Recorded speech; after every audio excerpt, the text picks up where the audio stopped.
Start with what you have, dominion.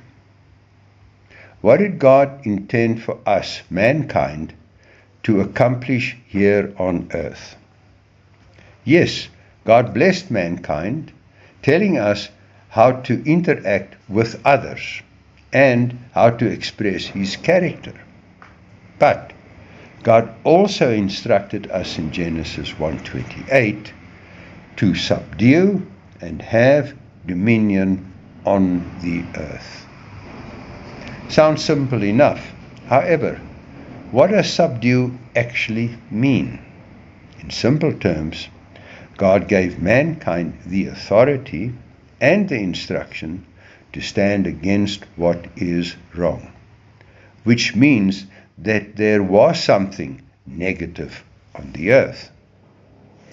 And since God told Adam and Eve, according to Genesis 2:17, that of the tree of the knowledge of good and evil you shall not eat, for in that day that you eat of it, you shall surely die.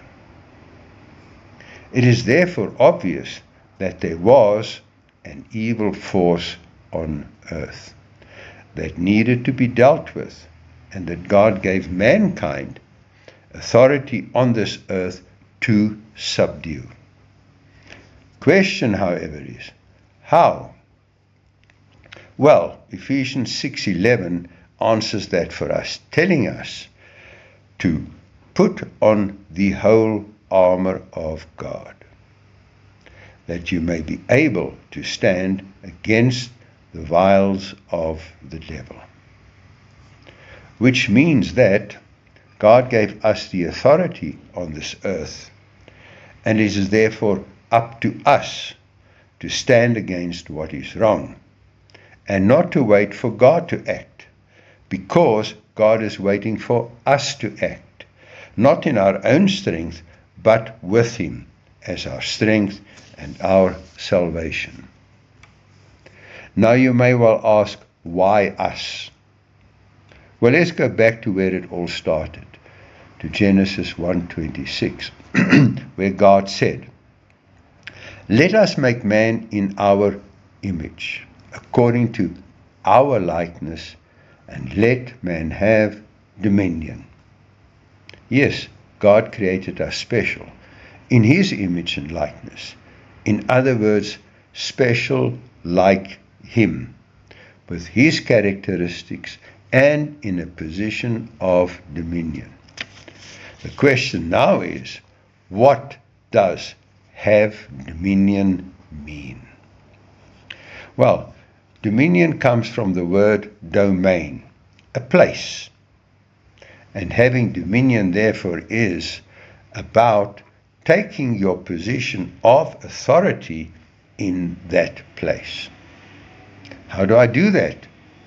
By taking responsibility. In other words, taking the responsibility for what happens in that place where God gave us dominion.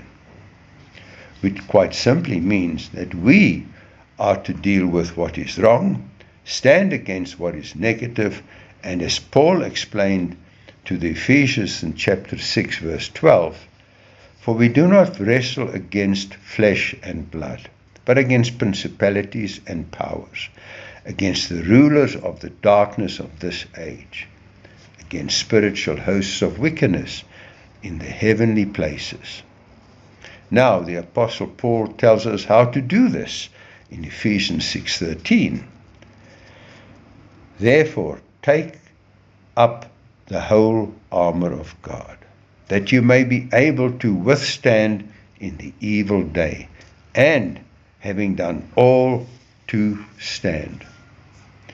Remembering this, that God did not tell us to take authority and to stand against pressure, opposition, or attacks, or any evil or demonic activities in our own strength, but to take our position of authority in His strength. Because if you do, then as Jesus said to us in Matthew 16:19, and I will give you the keys of the kingdom of heaven. And whatever you bind on earth will be bound in heaven, and whatever you loose on earth will be loosed in heaven. Now the only question that remains is, where are you and who is your source?